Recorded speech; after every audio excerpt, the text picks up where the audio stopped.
हमें रेड को दिखाया जाता है जो कि अपनी एनर्जी को फील करते हुए कहने लगता है, मेरी एनर्जी पहले के मुकाबले बहुत ही शांत हो चुकी है, मैं अब इसे आसानी से कंट्रोल कर सकता हूँ और मेरी पावर बहुत ही बढ़ चुकी है। क्विंग ये देख कहने लगता है, मुझे विश्वास ही नहीं हो रहा कि डिवाइन ट्री ने उस ह्यूमन की हेल्प की। बाकी के लोग भी ये देख बहुत ही हैरान हो रहे होते हैं और पांडा ये सभी चीज़ें अपनी लाइव स्ट्रीम पर दिखा रहा होता है। तभी रेड अपने पैरों पर झुकते हुए डिवाइन ट्री को रिस्पेक्ट देते हुए कहने लगता है, डिवाइन ट्री आपका बहुत बहुत शुक्रिया, मैं आपका ये एहसान कभी भी नहीं भूलूंगा। तो जियो कहने लगता है, मैंने सुना है कि तुम्हारा नाम रेड है, मैंने तुम्हारी एनर्जी को शांत करने के साथ साथ मैंने तुम्हें स्टील एलिमेंटल हर्ट दिया है जिसकी वजह से तुम्हारा डिफेंस एक अलग ही लेवल पर पहुंच जाएगा। तुम्हें मिस्टी माउंटेन में रहकर अच्छे से ट्रेन करना चाहिए, तुम्हें अपनी गिफ्टेड बॉडी को बिल्कुल भी वेस्ट नहीं करना चाहिए। जियो का ऑफर सुनने के बाद रेड उसे तुरंत ही एक्सेप्ट कर लेता है। ये देखते हुए बाकी के लोग बहुत ही जल रहे होते हैं और वो कहने लगता है, काश हमें भी ऐसा ऑफर मिलता। जियो रेड को उस मेटल हर्ट के बारे में बताने लगता है। मेटल हर्ट एक स्टील एलिमेंटल हर्ट है, इसके पास एक यूनिक एबिलिटी है जिसका कि नाम मेटलाइजेशन है। ये किसी भी ऑब्जेक्ट के नेचर को ट्रांसफॉर्म करके मेटल में बदल सकता है जिसकी वजह से तुम्हारा जो ग्रोथ का पोटेंशियल है वो और भी ज़्यादा बढ़ चुका है। जियो अपने मन में कहने लगता है, इस लड़के के पास सिर्फ ड्रैगन ब्लड ही नहीं ड्रैगन सोल भी है और इसके पास मेटालिक स्किल्स है जिसकी वजह से इसका डिफेंस बहुत ही पावरफुल हो चुका है। इसका पोटेंशियल फ्यूचर में बहुत ही लिमिटलेस होगा। ये लड़का फ्यूचर में जाकर एक बहुत ही पावरफुल पावर हाउस बन जाएगा। तभी हमें लिनफेंग की सिस्टर को दिखाया जाता है जो कि रेड की बुराई करते हुए कहने लगती है, ये लड़का कितना गंदा दिख रहा है, इससे अच्छा तो हमारा पांडा दिखता है। लिनफेंग कहने लगता है, सिस्टर तुम्हें ऐसी बातें नहीं करनी चाहिए, चाहे वो कितना भी गंदा दिखता हो तुम्हें उसके मुंह पर ऐसा कुछ नहीं कहना चाहिए। तभी रेफरी गोल्डन बटरफ्लाई और व्हाइट फॉक्स की फाइट के बारे में अनाउंसमेंट कर देता है। क्विंग यांग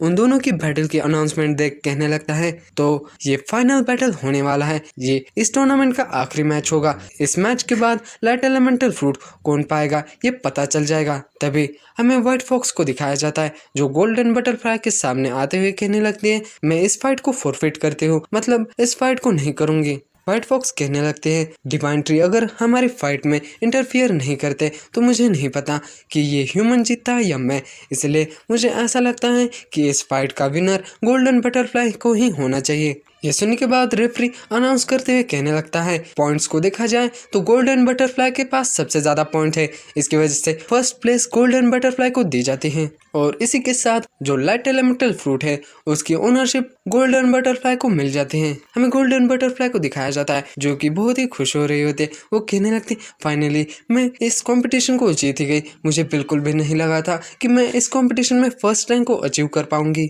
जो लाइट एलिमेंटल फ्रूट को निकालते हुए कहने लगता है, मुझे बिल्कुल भी नहीं लगा था, मैंने कभी सोचा भी नहीं था कि ये गोल्डन बटरफ्लाई इस कंपटीशन को जीतेगी, पर अगर देखा जाए तो ये गोल्डन बटरफ्लाई ही इस लाइट एलिमेंटल फ्रूट के लिए सुटेबल है और वो उस लाइट एलिमेंटल फ्रूट को गोल्डन बटरफ्लाई को दे देता है। तभी जियो शैडो टाइगर से कहने लगता है, शैडो टाइगर तुमने भी इस कंपटीशन में अच्छा परफॉर्म किया है, इसलिए मैं इस डार्क एलिमेंटल फ्रूट को तुम्हें दे रहा हूँ और वो शैडो टाइगर को डार्क एलिमेंटल फ्रूट दे देता है। ये सुनने के बाद शैडो टाइगर बहुत ही खुश हो जाता है और कहने लगता है, थैंक यू मास्टर, मैं आपके इस एहसान को कभी भी नहीं भूलूंगा। पर्पल पाइथन लिनफेंग को कहने लगता है, लिनफेंग सॉरी, इस बार मैं तुम्हें ये डार्क एलिमेंटल फ्रूट नहीं दे पाया, पर अगली बार ऐसी कोई चीज़ हो तो मैं तुम्हें ज़रूर कंसिडर करूंगा। लिनफेंग कहने लगता है, मास्टर मुझे आप पर भरोसा है, मैं बिल्कुल भी नाराज़ नहीं हूँ, मैं आपकी बात को समझ सकता हूँ। कई सारे पार्टिसिपेंट्स उस डार्क एलिमेंटल फ्रूट को देखकर बहुत ही हैरान हो जाते हैं और कहने लगते हैं, क्या इस कंपटीशन में एक दूसरा भी फ्रूट था? जियो उन पार्टिसिपेंट्स को कहने लगता है,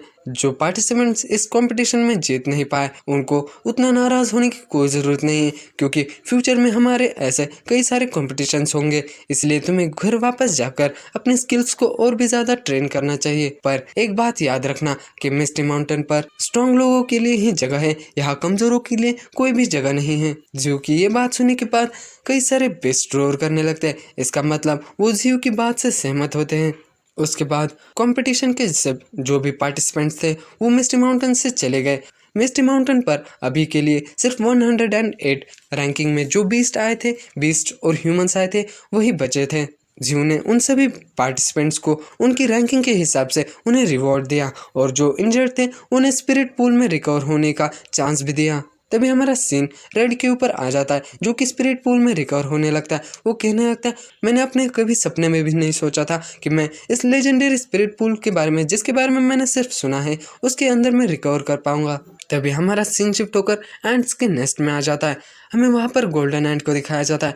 गोल्डन एंट बहुत ही गुस्से में होता है। गोल्डन एंट कहने लगता है, मुझे लगा था कि तुम लोग कम से कम टॉप 50 में तो अपनी जगह बना पाओगे, पर तुम लोग तो टॉप 100 में भी अपने लिए कोई जगह नहीं बना पाए। पर तुम्हें इतना डरने की कोई ज़रूरत नहीं, मैं बिल्कुल भी गुस्सा नहीं हूँ, क्योंकि मास्टर ने कहा है कि फ्यूचर में भी ऐसे कई सारे कंपटीशन होंगे। गोल्डन एंड कहने लगता है, जो फ्यूचर में कंपटीशन होने वाला है उनके लिए हम अभी से तैयारी शुरू करेंगे। मैं तुम लोगों की ऐसी तैयारी करूँगा कि तुम्हें ऐसा लगेगा कि तुम्हें हेल में टॉर्चर किया जा रहा है। दूसरी तरफ हमें रैट्स की केव के अंदर रैट किंग को दिखाया जाता है।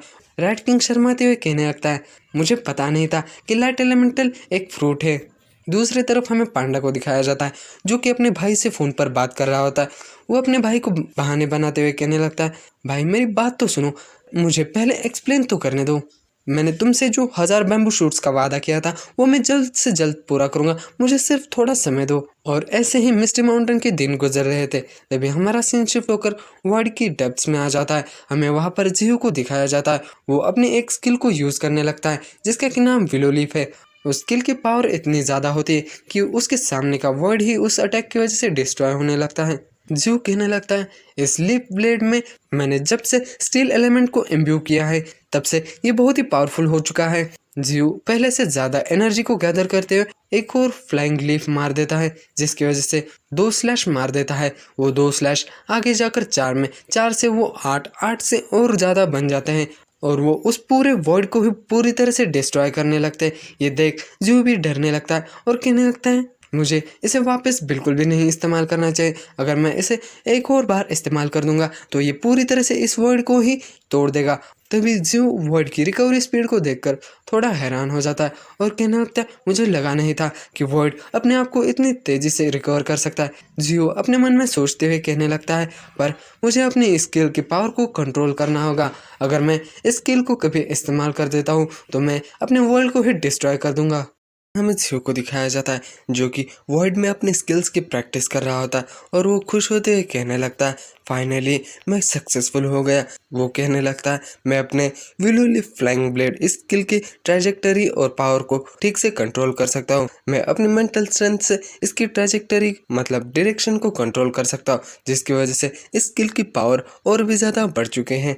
जब भी मैं इस अटैक को यूज़ करता हूँ तब ऐसा लगता है कि पूरा आसमान तारों से भर चुका है, पर मुझे इसका विलोली फ्लाइंग ब्लेड नाम बिल्कुल भी पसंद नहीं, तो चलो मैं इसे अब से डार्जिलिंग गैलेक्सी कहूँगा। तभी एक सिस्टम विंडो पॉपअप हो जाता है और उसमें बताया जाता है, पाथ ऑफ वैनगार्ड की उसने 7% मास्टरी को हासिल किया है। मुझे नहीं पता कि ये पाथ ऑफ वैनगार्ड क्या है। जियो कहने लगता है, पाथ ऑफ वैनगार्ड की भी मेरी जो प्रोफिशिएंसी है वो बहुत ही ज़्यादा बढ़ चुकी है। मुझे लगा नहीं था कि मेरी ट्रेनिंग इतनी ज़्यादा काम आएगी। तभी वो कहने लगता है, तो आज के लिए इतना काफ़ी है, मुझे अब वापस जाना चाहिए। तभी हमें अर्थ से कई लाइट ईयर्स दूर एक प्लैनेट को दिखाया जाता है। उस पर हमें एक स्पाइडर और फिश जैसे दिखने वाले क्रिएचर को दिखाया जाता है, जो कि बहुत ही अजीब दिख रहा होता है। वो क्रिएचर अपने मुंह से एक वाइट बॉल को निकालकर ज़मीन पर फेंक देता है। तभी उस वाइट बॉल में से एक अजीबोगरीब क्रिएचर निकलने लगता है। इसे हम एलियन सोल्जर कहेंगे। वो क्रिएचर एलियन सोल्जर्स को ऑर्डर देते हुए कहने लगता है, जाओ अर्थ पर जाओ, अर्थ को पूरी तरह से डिस्ट्रॉय करो और जिसने डार्कनेस को मारा है उसे भी मार डालो। तभी हमारा सीन शिफ्ट होकर मिस्टी माउंटेन्स के ऊपर आ जाता है। हमें वहाँ वेसल को दिखाया जाता है, जो कि मिस्टी माउंटेन की तरफ बढ़ रहे होते हैं। तभी उसके सामने नाइनटेल फॉक्स उसे रोकने के लिए आ जाते हैं। नाइनटेल फॉक्स कहने लगते हैं, ह्यूमन ये पाथ फॉरबिडन है, यहाँ तुम्हारे जैसे ह्यूमंस नहीं जा सकते। वेसल उसकी बात सुनने के बाद कुछ भी नहीं कहती, सिर्फ उसे देखने लगते हैं। नाइनटेल फॉक्स कहने लगते हैं, ये ह्यूमन बाकियों से अलग है, इसकी स्पिरिचुअल एनर्जी बहुत ही टेरिफाइंग है। इसकी स्पिरिचुअल एनर्जी की डेप्थ्स मास्टर की तरह है, जिसे कि मैं बिल्कुल भी जान नहीं सकती। तभी गोल्डन एंट, व्हाइट टाइगर और बाकी के क्रिएचर्स भी आकर उसे घेर लेते हैं। वेसल कहने लगते हैं, तुम सब लोगों को इतना डरने की कोई ज़रूरत नहीं, मैं यहाँ बिल्कुल भी कोई ट्रबल खड़ी करने के लिए नहीं आई हूँ। गोल्डन एंड उसे कहने लगता है, पर तुम्हारे किलिंग इंटेंट को देखकर तो ऐसा नहीं लगता तुम यहाँ से शांति से जाने वाली हो। नाइनटेल फॉक्स अपने मन में कहने लगता है, ये ह्यूमन बहुत ही अजीबोगरीब है, मुझे एक अनईजी फीलिंग महसूस हो रही है, आखिर ये है क्या। और वो उस वेसल से कहने लगती है, ह्यूमन तुम्हारा यहाँ आने का क्या मकसद है। तभी हमारा सीन शिफ्ट होकर जियो के ऊपर आ जाता है। जियो बहुत ही खुश हो रहा होता है, वो कहने लगता है, फाइनली मैं आसमान में उड़ सकता हूँ, मैंने कभी सोचा भी नहीं था कि मैं कभी इन चमकते तारों के नीचे उड़ पाऊंगा। ह्यूमैनिटी की फास्टेस्ट शिप्स को भी कंपेयर किया जाए मेरी स्पीड से तो वो मेरे सामने टर्टल की तरह है। तभी उसके साइड से एक मीटियोर शावर गुजरने लगता है, उसे देख जियो बहुत ही खुश हो जाता है और कहने लगता है, ये मीटियोर शावर परफेक्ट टाइमिंग पर आ गया है। ये कहकर वो अपने अजूर ड्रैगन के मुंह से एक खतरनाक सी एनर्जी बीम को शूट कर देता है, जिसकी वजह से वो मीटियोर शावर डिस्ट्रॉय हो जाता है। उसे देखते हुए जियो कहने लगता है, इसकी डिस्ट्रक्टिव पावर तो वाकई बहुत ही खतरनाक है। वो अपने अजूर ड्रैगन बॉडी के बारे में बताने लगता है, मैंने अपनी अजूर ड्रैगन बॉडी को स्टील एलिमेंट से इम्ब्यू किया है,